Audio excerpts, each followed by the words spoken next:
Makana hadza jazai in nasatu lakum an tukhlifuni bisuin fi dzawi rahimi. Puasa teh diinstruksikan ku Gusti Allah teh tahun kedua turun ayat ya ayyuhalladzina amanu kutiba alaikumus syamu kama kutiba alal ladzina min qablikum la'allakum tattaquna ayyaman ma'dudat. Eta teh tahun kedua Hijriah. Kangjeng Nabi hijrah ti Madinah ke Mekah. Puasana Kangjeng Nabi puasa Asyura. Di samping puasa Asyura, puasa 3 poe awal bulan, 3 poe tengah bulan, 3 poe akhir bulan. Tahun kedua etalah turun ayat instruksi puasa. Maka Kangjeng Nabi ngalaksanakeun puasa Ramadan sekaligus instruksi ka umatna. Alhamdulillah urang jadi manusia makhluk nupang bagus dah iman ka Khaliq, iman ka Kangjeng Nabi, urang kuari ngalaksanakeun puasa geus sababaraha tahun, bahkan urang terus puasa datang ke akhir hayat urang. Lamun lain hidayah moal bisa jadi gigireun urang nu boga pabrik gagah jasa. Mobil lagi mewah jasa saja teh iman pan ka Kangjeng Nabi, teh iman ka Allah. Urang mah hirup sederhana, di bawah sederhana, tapi urang mah teu ngaharepkeun hirup di dunia kos ieu lah, di dunia mah capek, riweuh. Urang mah hirup teh ngaharepkeun di ditu. Di mana? Di ditu. Di mana kiai nu urang embung teh? Paeh heula. Hirup anu langgeng buat ka ditu istimewa. Lumantak ulama salafus sholihin waliullah mah dibere kamewahan tembung kurang beusi ngageser pangkat. Aya jelema susah jasa ngan ibadah da mantep jasa aya nu mere habar malaikat Jibril. Pan malaikat Jibril teh sakumaha migu kamari geus dibejakeun ku kula bahwa nyana teh mawa ilham, mawa karomah ka para wali. Ngabejakeun Bapak ngan nyana teh nyawun Jibril. Bahwa bapak teh ieu geus aya ngaranna di surga. Di surga nu mantak asup ka surga ieu kelompok fuqara fakir. Alhamdulillah. Geus bae tah. Kabelah dieuna lantaran atuh hirupna ibadah bae nu daratang loba. Kabelah dieuna aya sudager. Datang kemudian manehanana barang bere nak rada loba cerik ya cerik cek sudah gerda kukunaon si cerik teu kunaon cek kana ai teu ditarima sedekah didinya kahalangan berarti teu menang ganjaran ai ditarima kula ngageser ngaran kula di sorga. Tah ieu mah perlu diketahui bae kula lamun teu narima di dinya teu meunang ganjaran.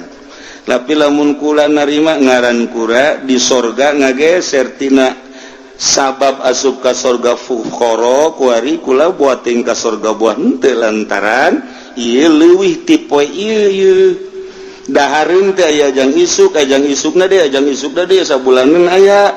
Tah ieu kula mah khawatir tetep kumaha cara ricing beta duaan kabeh percis kos kiai ku hari bae kitu mun dibere teh kos kitu pan proposal mah lulu pan kiai goblok tolol tah mah teu mikir ngaran urang di akhirat teh deuk make ngaran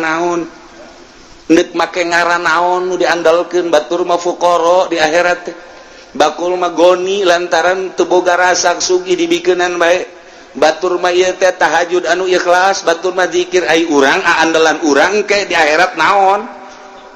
Tah teu boga kan urang mah pikiran kitu teh teu boga. Mentek paeh teh sangeup paeh teh. Mun ditawaran paeh boro-boro nu ngora nu kolot ge heula. Tah eta sangeup teu pede. Nah, ieu Kangjeng Nabi puasa teh kos kitu langsung instruksi Ramadan. Alhamdulillah tepi ka ayeuna. Jol be. Jelema dongeng. Ya Rasulullah, baheula aya hiji jelema ngaranna Kisamun memeh Nabi Musa. Eta mah nama berjuang bae mawa pedang teu eureun-eureunnya nama terus bae teu meunang manggih kafirnya nama. Wagah jasa diciptakeun ku Gusti Allah. Haji pikiranna nya nama hayang dakwah bae geus. Asal aya kafir, bae kunyana. Deuk iman teh sia ka Allah. Iman salamet teh iman pedang. Oh, tah lamun kos kitu urang memehnya na pae urang deui lah. Eta geus kitu bae aja 1000 tahun mawa pedang bae. Teu pernah diasupkeun ka sarangkana pedang teh pake dakwah bae. Asal magi kafir, tanya Islam teh sia, iman moal. Teh iman tugas 1000 tahun. Masya Allah teh si ganjaranana. 1000 tahun.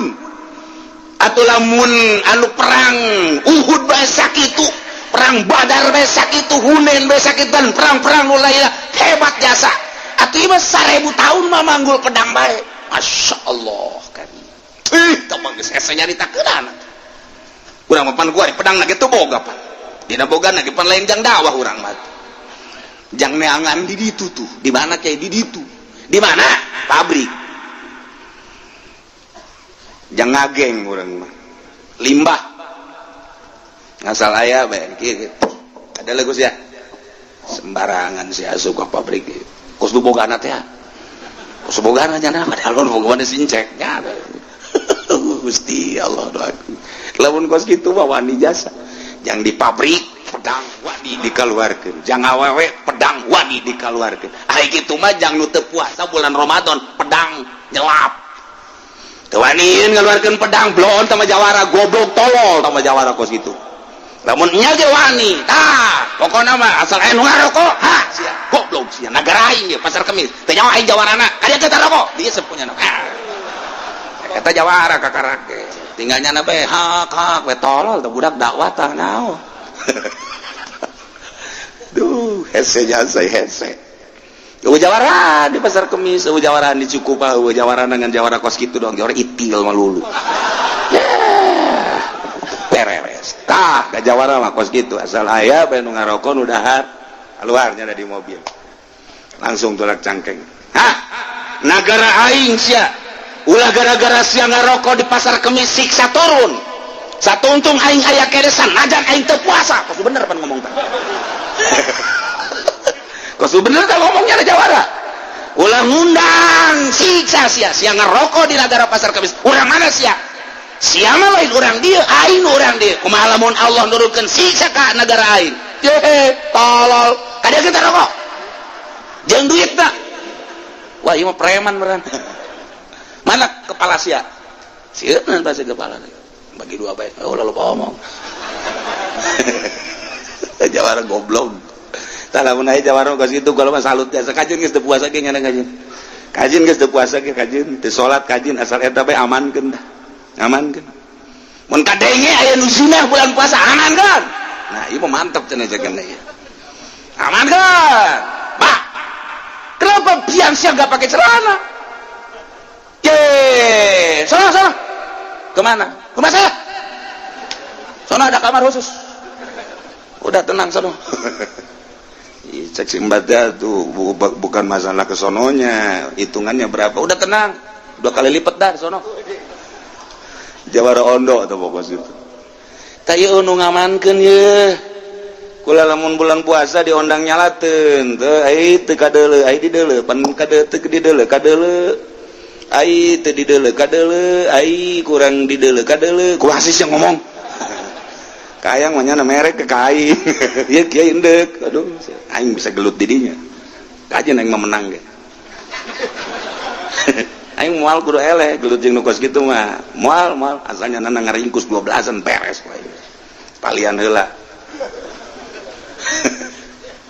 Tah Kanjeng Nabi didongengan kos kitu teh langsung peureum tangga ka langit turun ayat Inna anzalnahu fi lailatil wa ma adraka ma lailatul qadri khairum min alfi syahr tanazzalul malaikatu war ruhu fiha bi idzni rabbihim min kulli amr salamun yata matla'il Muhammad lamun nubah heula dakwah 1000 tahun memanggul senjata ganjarana teu kudu nyaho Allah luar biasa hebatna tapi jang umat anjeun mah cukup sapeting bae leuwih tibatan 1000 bulan 1000 tahun cukup Lailatul Qadar khairun min alfi syahr das leuwih tibatan 1000 bulan asal beunangkeun Lailatul Qadar ya Allah ya Rabb tinggal orang ngintip baik wari mah pohara jasa teh Lailatul Qadar teh dibandingkeun jeung umat nu baheula hayang boga ganjaran teh ribuan tahun ribuan bulan ribuan poe tapi urang mah haja sapeting doang mun kabeneran magih Lailatul Qadar aduh geus indah jasa masyaallah tah ieu urang mun nyaritakeun puasa ka bagi tilu hiji puasa syariat nomor kedua puasa thariqah nomor katilu puasa hakikat nusuk diomongkeun ku urang puasa umum puasa khusus puasa khususul khusus lamun urang nyaritakeun puasa sakadar teu dahar teu nginum teh jima neangan nu kitu mah ambalaya boro-boro kolot budaknya bisaeun puasa kos kitu mah sakadar teu dahar teu nginum teh jima nu gering rada cager setik ge bisaeun tah mah kos kitu mah teu dahar teu nginum teh jima mah disebut ge puasa umumna manusia puasa kos kitu di imah urang puasa teh kararitu tetangga urang puasa teh kararitu di kantor puasa teh kararitu di pabrik puasa teh kararitu di jalan di pasar puasa teh kararitu umumna manusia